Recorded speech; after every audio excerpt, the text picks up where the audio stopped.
Matul tmiem il-ġimgħa li għaddiet iżjed minn 46,000 persuna gawdew minn roħs fin-nollijiet bi kważi nofs għal vjaġġi bejn Malta u Għawdex. Waqt li kienet jitkellem fuq Breakfast News, il-Ministru għal Għawdex Anton Refalo spjega kif din l-inizjattiva bl-isem ta' Travel to Gozo Valentine Special iġġenerat dħul sostanzjali għal Gżira Awċija. Mill-kalkoli li għamilna Għawdex direttament kellha injection ta' mhux inqas minn 3/4 miljun. 3/4 miljun fl-ekonomija tagħha f'dawn it-3 ijiem. Matul it-3 ijiem sar rekord ta' 154 vjaġġ bejn il-Gżer Maltin, fi żmien fejn is-soltu l-Gżira Awċija tkun kajmana ħafna. Iċ-ċermen tal-Assoċjazzjoni Awċija tat-Turiżmu Joe Muscat li kien qed jieħu sehem fil-programm qal li l-assoċjazzjoni kienet ilha tressaq proposti biex jittieħdu inizjattivi bħal dawn minn kemm ilha mwaqfa. Iżda kellu jkun il-Gvern preżenti li resaq il-qudiem bi proposti li jgħinu lit-turiżmu lejn Għawdex u li ħaddem il-fondi allokati għal dan l-iskop.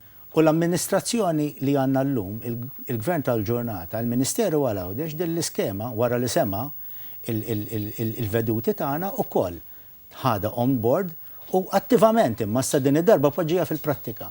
Għax qabel ġibna l-fondi baqgħu il-fondi biss. U bqajna bil-fondi biss. Semissa poġġejnija fil-prattika.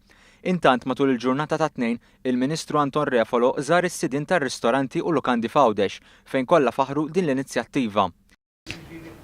Dan il-weekend kienet tajba għax mhux biss għax il-lukandi kienu mimlijin, imma kienu mimlijin meta is-soltu jkunu vojta għax it's the worst time of the year.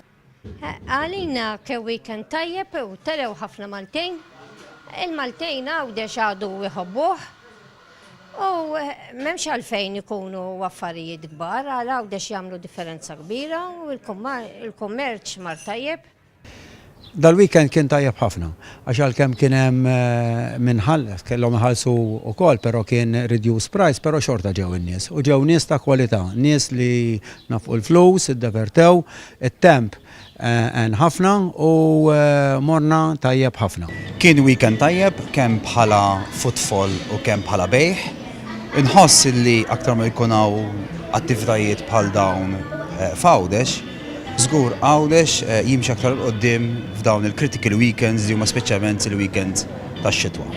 Il-Ministru għal Għawdex Anton Refalo ħabbar ukoll li l-Ministeru kien qiegħed iħejji biex fil-ġejjieni jsiru attivitajiet u avvenimenti simili.